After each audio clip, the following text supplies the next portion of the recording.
We are back on this Friday evening. Hope you had a great Thanksgiving, everyone. It's Weather for Weather Geeks as we get set for the rest of the holiday weekend. We've got more snow to track.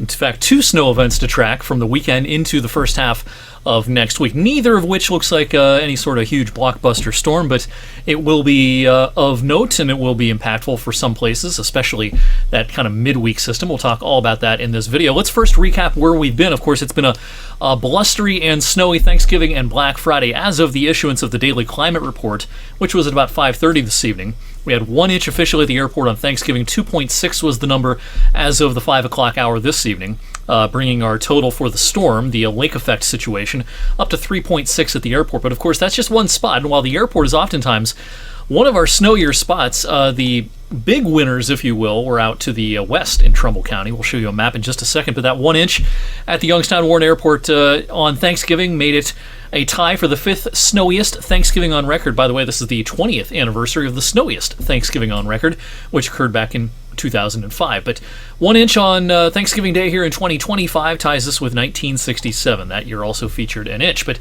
it was not uncommon at all to see close to a foot in extreme western parts of Trumbull County, over towards the Portage and Geauga County lines.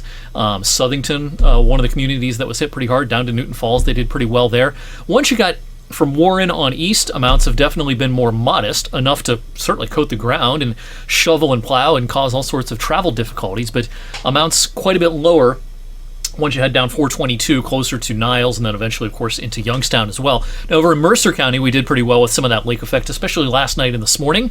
Places like Clark and Fredonia, north of Route 62, 6-7 inches worth of snow, pretty common in those locations. But, you know, as is often the case with lake effect, and this was basically our forecast, there's been a sharp cutoff. You know, once you're down to Youngstown, I just went out and got my dinner after the 6 o'clock news, and there's basically nothing on the ground here in downtown Youngstown. And in a lot of Mahoning County, and certainly down into Columbiana County, there's barely anything at all to show for our lake effect snow bands. But it's a whole different world once you get up towards, again, Southington and head across I-80 through Portage County and closer to Cleveland. Those locations had quite a bit of snow, with some of these bands, you know, basically hugging both I-80 and Route 422. Coming out of the east side of Cleveland. Here in the 7 o'clock hour, we have some residual snowflakes. Now, it's not much, and we're not looking for much in the way of additional accumulation, but now that we are past sunset, the air temperatures and the road temperatures are cooling more quickly. Every flake of this can stick, and any surface can be slick if it's left untreated. We have temperatures uniformly below freezing here in the 7 o'clock hour, and we'll end up around 23 or 24 by the end of the night tonight. All right, let's talk about the rest of the weekend forecast. We'll start with our Penguin game day forecast, because, of course, YSU takes on Yale in a playoff game at the Ice Castle at noon on Saturday. It's not going to be as blustery as the last couple of days. It's going to be cold, but there won't be any snow to contend with. Temperatures lower 30s, both at kickoff and through the rest of the game. We're looking for a high of about 33 on Saturday. All right, let's talk about the next snowmaker. We have 2 snowmakers we're going to talk about. The first one comes before the weekend is through. Clouds can thicken back up on Saturday after some sunny breaks early. The warm front lifts in, and there could be a band of light snow that clips the area between, say, 8 o'clock and midnight Saturday evening and into the overnight. Now, there is some model disagreement on the consistency of the snow beyond that point. There could be a leading, band that drops some small accumulations, again, Saturday evening.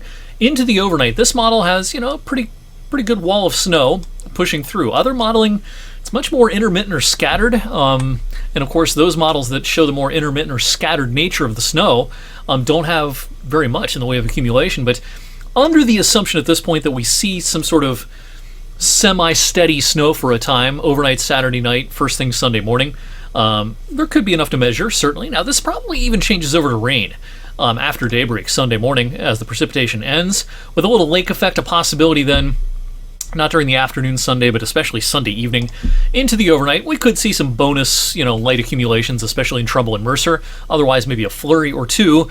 Then we're kind of in between systems for the vast majority of Monday. So here's a look at our model spread for the Saturday night, very early Sunday snow. You can see that, the models are kind of hugging that 1 inch part of the graph here. The GFS model, that's the red line, is the most aggressive model at this point, suggesting up to 2 inches.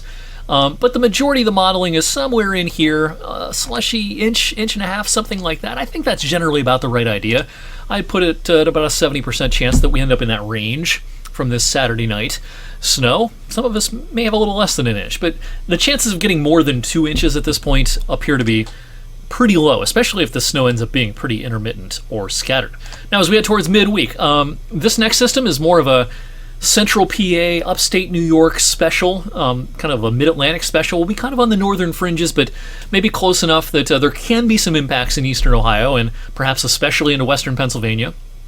I think the timing on this would be starting midnight to 4 a.m. early Tuesday morning or late Monday night. And, the lion's share of this might fall during the first half of the day Tuesday. It's only Friday, so we're not, super confident as to the exact timing at this point, but chances are it's probably mostly during the first half of the day Tuesday. And while this doesn't look like a major storm for us, I don't think anyone's getting 7, 8, 9 inches or anything like that. Could it be enough to shovel, plow? Sure. Could it be enough to cause some travel disruptions, I should say? That's possible as well. It's something like probably a couple or a few inches, something like that. Not all the snow in the world, but could there be impacts for Tuesday morning's commute? You bet. And, if the system decides to hang around a little bit longer, maybe even Tuesday evening's commute could be impacted. As we look ahead to the longer range on Fridays, we get not only the usual daily 6 to 10 day and 8 to 14 day outlooks from the Climate Prediction Center, we get an update on weeks 3 and 4 on Fridays, and there's a theme here. In each of these outlooks, cooler than average temperatures favored in our part of the country. December's going to play out pretty much exactly as we've been talking about for weeks and weeks now. We saw this coming. Pretty straightforward forecast, if you will. The stars are definitely aligning for a colder than average month of December. That doesn't mean it's going to be, like that all winter. But December, at this point, it's almost a slam dunk that it's going to end up as a colder than average month, and probably our coldest December in at least 8 years. In terms of the snow, the Climate Prediction Center outlooks here do favor above average precipitation during all of these periods, which would suggest, with it being a cold forecast, that we're going to have plentiful snow chances. We might have the occasional snow storm to concern ourselves with, kind of like that midweek system we just talked about. Otherwise, we could have some lake effect concerns. This kind of cold regime this early in the season when the lakes are still relatively warm, that could be good recipes for quite a bit of lake effect snow. So we're going to have plenty to talk about here on Weather for Weather Geeks and elsewhere as we go into the month of December. Again, hope you and yours had a great Thanksgiving. Have a great rest of your Friday night and a great rest of your weekend as well. See you back here on Monday.